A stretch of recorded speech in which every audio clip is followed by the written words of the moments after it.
You are no longer just scrolling social media. Neither you are deciding what to buy.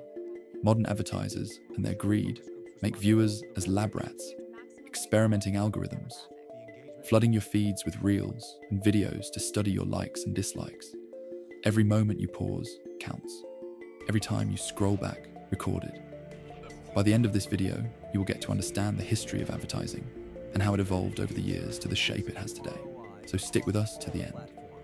Your social media apps are extremely personalized for you, and I can bravely say they know you better than you know yourself.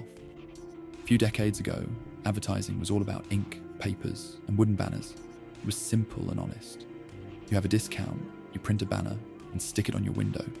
Up until radio channels started gathering people around the radio, and that was the first moment where marketers and advertisers knew that there's something much more expensive than any product: your attention. Fast forward to television, a box in your living room that centralized attention. Families watched the same content at the same time for hours. That's when the model changed. Companies weren't just selling products anymore. They were buying access to your attention. Your time became the asset. Brands like Procter & Gamble weren't paying for ads. They were paying to influence behavior at scale, and it worked. Then came Edward Bernays. He understood something most businesses still ignore. People don't buy logically.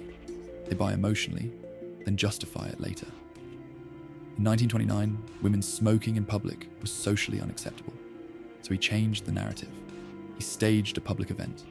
Women smoking cigarettes, framed as a symbol of independence. He called them torches of freedom. It wasn't organic, it was engineered. And it worked. Smoking became associated with power and identity. That's when advertising stopped focusing on what a product does and started focusing on what owning it says about you. Now fast forward to the internet, where everything feels free. Search on Google, scroll on Facebook, watch on YouTube, but you're not the customer. You're the input. Every click, pause, scroll, and hesitation is tracked. Not occasionally, continuously. You search for something once, then it follows you. On Instagram, on websites, inside videos. That's not coincidence. That's cross-platform data tracking and ad targeting. Behind this are algorithms designed to maximize engagement. They test content on you, measure your response, then optimize in real time.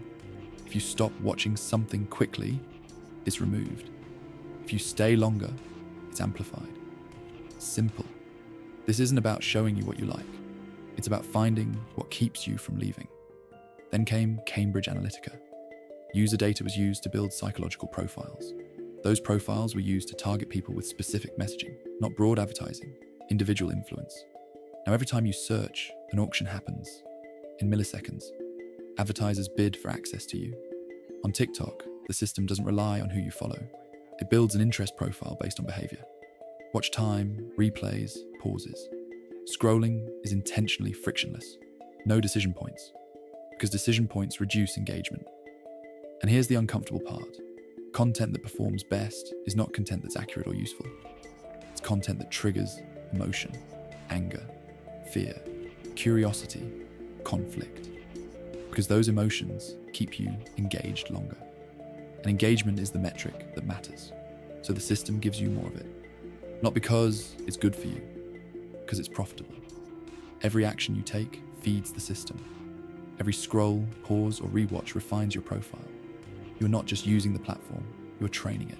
And over time, it gets better at predicting you, sometimes more accurately than you predict yourself. They say it's free. They say it's personalized. That part is true. It is built around you.